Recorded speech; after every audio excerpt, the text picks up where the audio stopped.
and welcome back to Googie's Kitchen, and if you are new here then hello and welcome.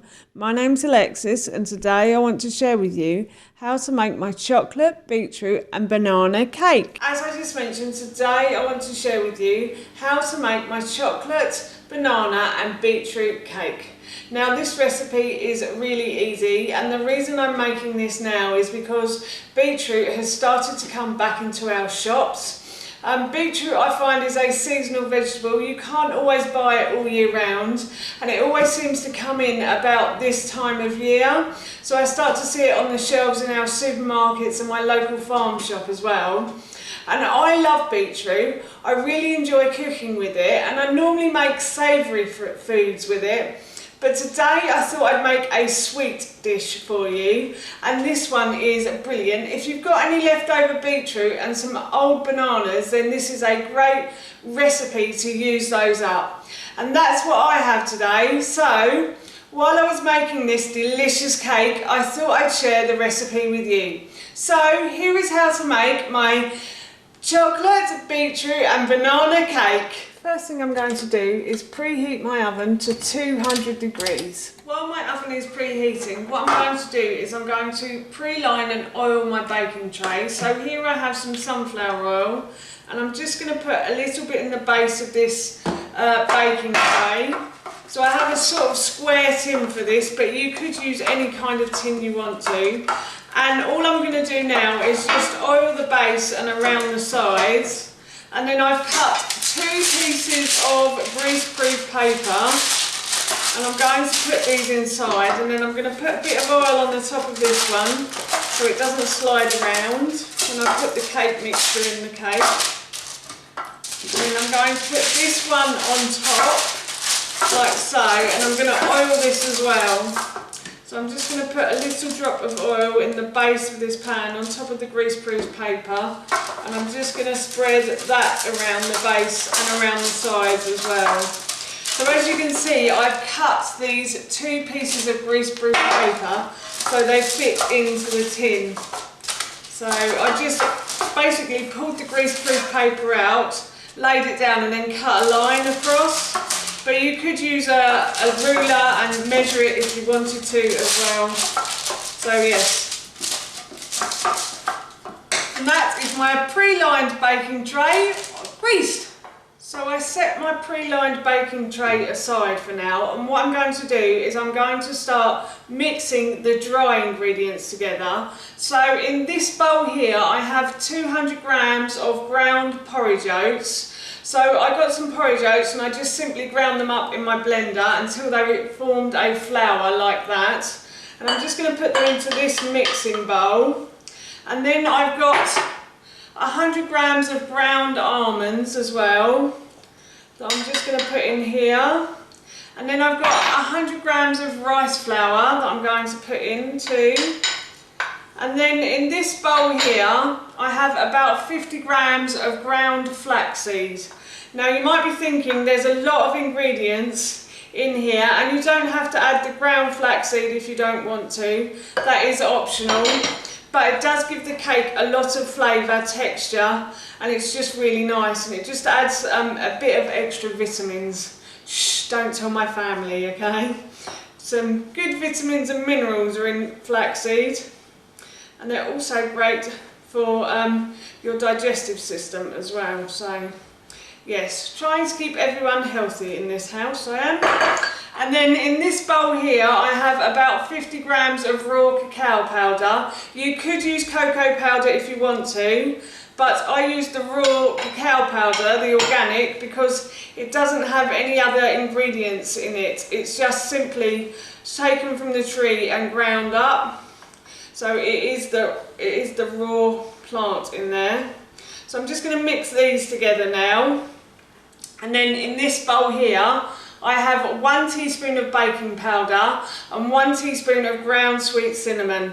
If you're not a cinnamon fan, then you don't have to add it. Or if you fancy adding something like vanilla, then please do. I haven't tried it with vanilla. Cinnamon seems to be a regular spice in our cupboard. And I always like to use it because, again, it's really good for digestion as well. So it's another good one for digestion.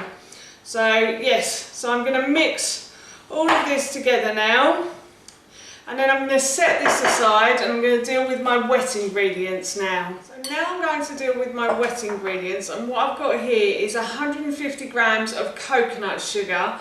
You don't have to use coconut sugar, you could use brown sugar if you wanted to, and I'm just going to pour that in. And then I've also got 150 grams of ghee. Again, you don't have to use ghee, you could use unsalted butter if you wanted to. And I'm just going to put that in. And I'm going to cream my butter and my sugar together now. While I'm whisking my butter and my sugar together, I'm also going to add in my eggs now. So I've got 2 eggs. I think they're medium eggs, and I'm just going to whisk these into this mixture now as well. And then I'm going to add in my banana. So I've got 3 ripe bananas and I've mashed those up, and I'm going to put those in.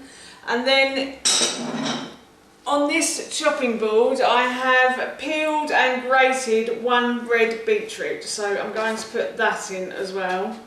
And then I'm going to mix all of these ingredients together again now. Now that they're all mixed together, what I'm going to do is I'm going to add my dry ingredients to my wet ones. So I'm just going to put these in, and I'm going to mix the cake together. So what I've noticed is the cake is very heavy and it's very gloopy. It's probably more like a biscuit than it is a cake. So what I'm going to do is break the cake up a little bit. I'm going to add a little bit of milk. This is a non-dairy milk. It's coconut milk by Rude Health. You don't have to use this one. You could use any one of your choice if you want to. So I'm just going to mix this up, and I'm only going to add a little bit at a time. And I just want it more like a cake consistency, so a bit more runny than this. This is quite doughy, I have to say. I think the eggs I used the first time around were probably large eggs. So if you are using medium eggs, I would recommend that you use 3 eggs rather than 2, and that should make it quite runny. Or you can just add a bit of milk at the end if you want to. So that's becoming a bit more like cake mixture, although it is very heavy, I have to say. This isn't the lightest cake, excuse me, I just had to do that. So yeah, I'm just going to keep adding a little bit of milk, that's better. That's much better. And now I'm going to put this mixture into my baking tray. So I've just grabbed my baking tray from the side, and now what I'm going to do is I'm going to put the cake mixture into the cake tin, like so, and then I'm going to smooth it out, if I can. Oh, this is quite heavy. So I'm going to smooth it out all over the base of the tin until it's hopefully quite even. I do like to get the last of the cake mixture out, I have to say. My grandmother had a motto, waste not, want. And I always stand here and think of her when I'm trying to empty a bowl. I'm like, I've got to get the last of it out, otherwise she'll come back and haunt me, I'm sure she will. She didn't like waste, my nan, I'll tell you that much. Especially when it came to food. So, I'm going to spread this across the base of the tin, like so, and then I'm going to put this into the oven for about